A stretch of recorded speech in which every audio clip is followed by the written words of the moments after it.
What does the opposition MP from Choiseul, Saltibus, Bradley Felix, make of the $1.857 billion budget?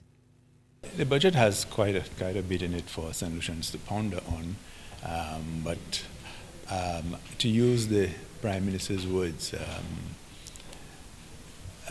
very simply put, and I think that should answer all the questions. As the Prime Minister normally says, I think it's a budget of flashing mirrors. That's all I will say at this point.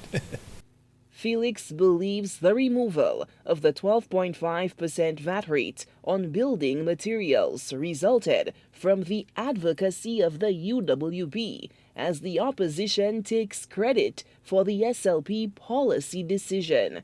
However, he has qualms about the 2.5% tax levy to fund healthcare and security.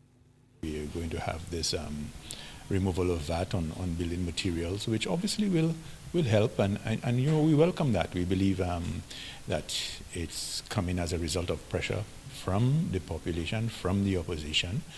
We believe it could have been done a lot earlier, but you welcome the small mercies that are received with regards to the additional levy.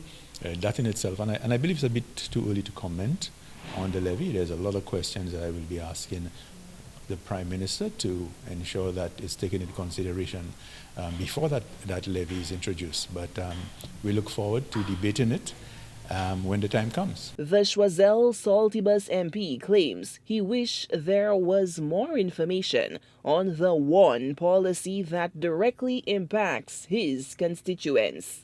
It's quite sad that there is the Japanese grant funds for our fishing port, which was unfortunately brushed over. I think it's a big deal for the people of Choiseul Saltibus, considering the struggles the fishermen used to go through for many years, and that problem has will finally be resolved. And I thought that there should be a celebration from the government with regards to that. So the question is why, that there seemed to be a very hush excitement or hush response to this activity that's happening in my community.